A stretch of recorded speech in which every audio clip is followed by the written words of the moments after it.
इसका initial u है इसलिए हम लोग इसको u से डिनोट करते हैं, ठीक है। और यूनिट वेक्टर का एक दूसरा तरीका ये है, हम लोग इसको ऐसे एरो से डिनोट नहीं करेंगे, हम लोग इसको ऐसे कैप से डिनोट करते हैं। ये this is the standard representation of unit vector. ये आपका स्टैंडर्ड रिप्रेजेंटेशन है यूनिट वेक्टर का। क्लियर? यूनिट वेक्टर है इसलिए इनिशियल तौर पे u लिखा जाएगा, यूनिट वेक्टर है इसलिए रिप्रेजेंट किया जाएगा, ये ऐसी कैप निकालेंगे आप लोग। So this represent what? This represent unit vector.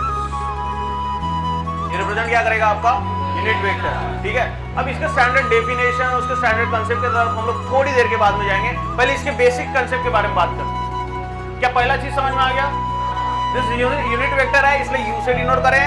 Unit vector का टर्मिनोलॉजी है इसलिए हम लोग इसको कैप से डिनोट करेंगे। So that is nothing but your unit vector and this is the standard representation of unit vector. Unit vector आप हमेशा कैसे डिनोट करेंगे?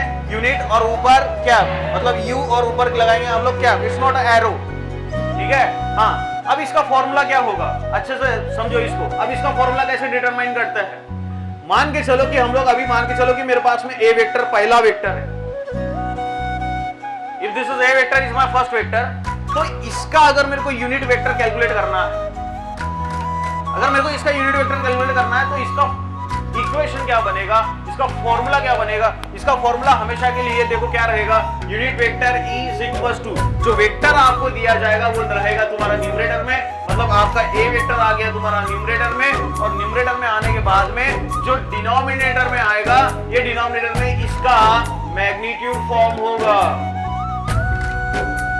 This is mod and this is nothing but the vector a vector का magnitude form. जो भी रहेगा, जो vector रहेगा उसका मैग्नीट्यूड फॉर्म। और मैग्नीट्यूड फॉर्म कैसे कैलकुलेट करते हैं थोड़ी देर के बाद में समझेंगे। क्लियर? ये हो गया आपका यूनिट वेक्टर का फॉर्मूला। क्लियर? अब सेकंड फॉर्मूला, अब सेकंड फॉर्मूला बोले तो दूसरा फॉर्मूला, अगर मेरे पास में अगर p वेक्टर मेरा दिया है, ठीक है, अगर मेरे पास में p दिया है, सभी का ध्यान इधर, अगर मेरे पास में p वेक्टर दिया है तो p वेक्टर दिया है तो मेरे को, अगर ये वेक्टर है मेरा p वेक्टर, अगर मेरे को इसका यूनिट वेक्टर कैलकुलेट करना है, so the standard formula to calculating the unit vector is representing for unit vector u vector के ऊपर क्या, मतलब ये हो जाएगा तेरा कौन सा वेक्टर दिया है p, तो p वेक्टर तेरा ऊपर और नीचे आ जाएगा इसका मैग्नीट्यूड ऑफ p। समझा क्या? ठीक है। अगर मेरे पास में वेक्टर दिया है c वेक्टर, क्या दिया है? बोल, इसका यूनिट वेक्टर का फॉर्मूला क्या बनेगा? Unit vector is equal to c vector divided by magnitude of c vector. बात समझ में आ गई क्या? क्लियर? अगर मेरे पास में मान के चलो d वेक्टर दिया है तो बोल मेरा यूनिट वेक्टर का formula, unit vector is equal to d vector divided by magnitude of. समझा क्या? ठीक है। अब तो ये बेसिक प्रोपोर्शनलिटी हो गई या बेसिक कंसेप्ट हो गया इसका, ठीक है। अब ये जो चीज दी है, ये जो आपको वेक्टर्स दिए जाते हैं उसका मैग्नीट्यूड कैसे निकालता है, या उसका वेक्टर कैसे हम लोग न्यूमरेटर में रखेंगे, और जो कैलकुलेशंस होगा नीचे, जो नीचे आपका मैग्नीट्यूड ऑफ यूनिट वेक्टर बोल रहे हो उसका कैलकुलेशंस कैसे होगा, अब वो चीजें समझते हैं। क्या यहां तक समझ में आ गया है? यहां तक समझ में आ गया? फिर से एक बार शॉर्ट में रिपीट करता हूं। यूनिट वेक्टर हम लोग समझ रहे हैं, यूनिट वेक्टर u वेक्टर से डिनोट करेंगे। यूनिट वेक्टर आपका अगर मेरे पास में a वेक्टर दिया है तो मेरा फॉर्मूला बनेगा a vector divided by magnitude of a vector, a vector divided bye, कोई डाउट यहां तक? अगर मेरे पास में b वेक्टर दिया कहां गया p वेक्टर दिया है तो p वेक्टर का यूनिट वेक्टर कैसे कैलकुलेट होगा? p vector divided by magnitude of p vector, p vector divided by magnitude of p vector. अगर c वेक्टर मेरे पास में दिया है तो c vector divided by magnitude of c vector, d vector दिया है तो मैग्नीट्यूड ऑफ, कोई भी वेक्टर दिया हो बस उसी को ऊपर लगा दो, उसका मैग्नीट्यूड फॉर्म नीचे ले लो, ठीक है। अब हम तो बोल तो रहे मैग्नीट्यूड फॉर्म हम लोग लेंगे, बट मैग्नीट्यूड फॉर्म लेने का तरीका अलग सा होता है, वेक्टर को कैलकुलेट करने का तरीका अलग होता है, ठीक है। अभी तक इतना डिटेल में आपने कभी वेक्टर पढ़ा नहीं, इसलिए थोड़ा सा तकलीफ जाएगी, हर बार तेरा ध्यान नहीं इधर। हाँ, तो वेक्टर का कैलकुलेशन मैग्नीट्यूड फॉर्म कैसे निकालते हैं तो सुनिए अच्छे से। अब देखिए, अगर मेरे को इसका मैग्नीट्यूड फॉर्म निकालना है, क्या कौन सा फॉर्म निकालना है? Magnitude form. अब मेरे पास में मान के चल a वेक्टर दिया है, कौन सा वेक्टर दिया है? a vector. a वेक्टर, कोई भी वेक्टर आपको अगर दिया जाएगा, वो जो वेक्टर होगा आपका, वो वेक्टर आपका रिप्रेजेंटेशन ऐसा ही देगा, कौन सा, a into i plus b into j plus c into k. घबराना बिल्कुल भी नहीं, समझेंगे धीरे धीरे, ठीक है। ये आपका रिप्रेजेंटेशन होगा कोई भी वेक्टर्स का, ठीक है। अब ये पहली जो चीज है, ये एक्स एक्सिस रिप्रेजेंट कर रही है, कौन सा एक्सिस, दूसरा कंपोनेंट जो है आपका वाई एक्सिस रिप्रेजेंट कर रहा है, क्या रिप्रेजेंट कर रहा है। अब अगर ये एक्स एक्सिस है, ये वाई एक्सिस है, तो ये बताने की जरूरत नहीं है ये जेड एक्सिस है, घबराने की जरूरत नहीं है, बस समझिए धीरे धीरे, ठीक है।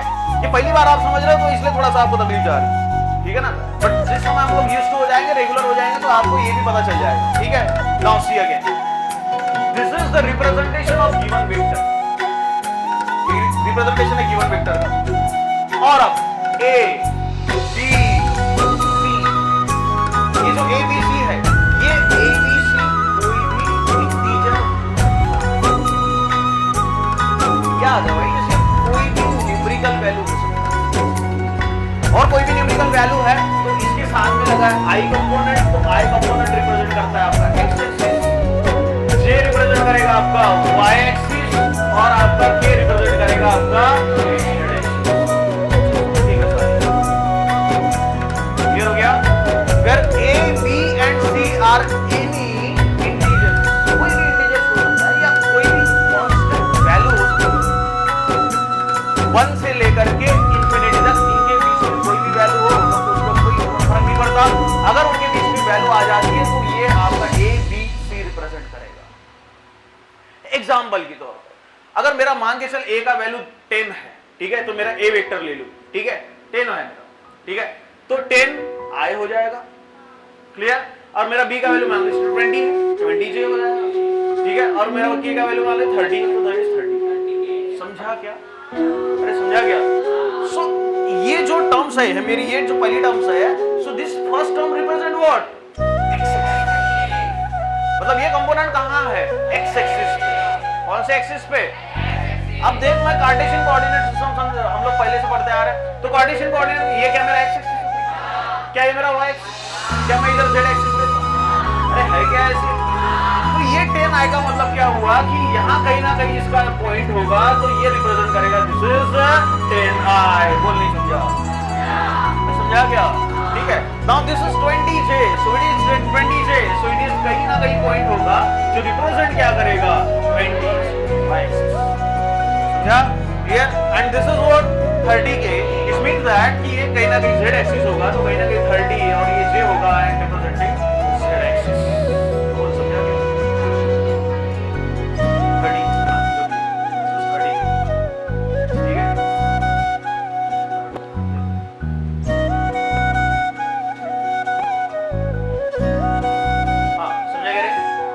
समझा गया, ठीक है। चले, तो ये कौन से एक्सिस को रिप्रेजेंट कर रही है, ये कोई डाउट यहाँ, कोई डाउट है क्या। This is your given A vector. अब देखो, हम लोग ने रिजोल्यूशन में 3 डायमेंशन की इक्वेशन क्या बनाई थी, r की under root of rx square plus ry square plus rz square. समझ में आ रहा है, इट मींस दैट कि अगर ये मेरा rx है, ये ry है, ये rz है, तो rx क्या रिप्रेजेंट कर रहा है, कौन सी एक्सिस है, ये कौन सी एक्सिस है, ये कौन सी एक्सिस है, तो ये rx, ये ry है, rz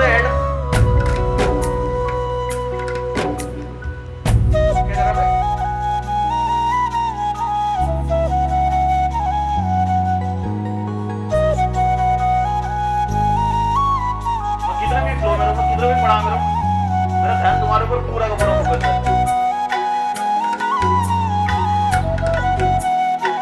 नहीं तुम्हारा इंपॉर्टेंट चीज पढ़ा रहा हूँ, हर जगह काम है तुम लोग।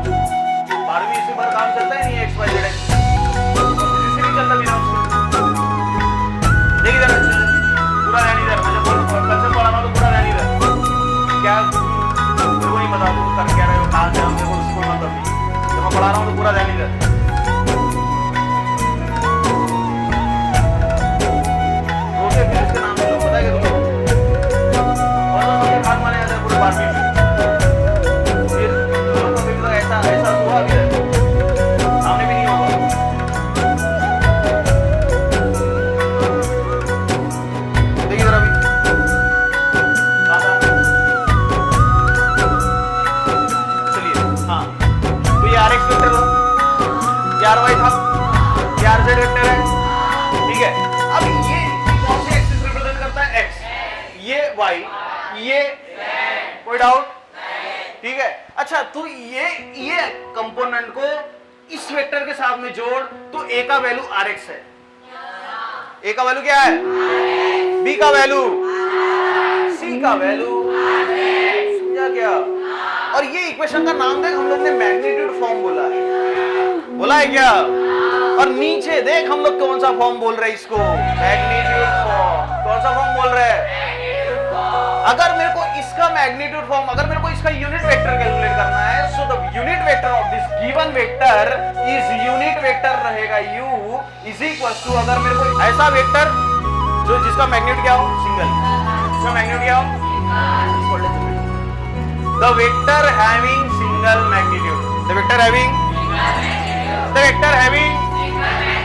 Is called as unit vector. Definition समझिए क्या? समझ लायक है भी क्या उसमें? The vector having is called as, and this is the process for calculating the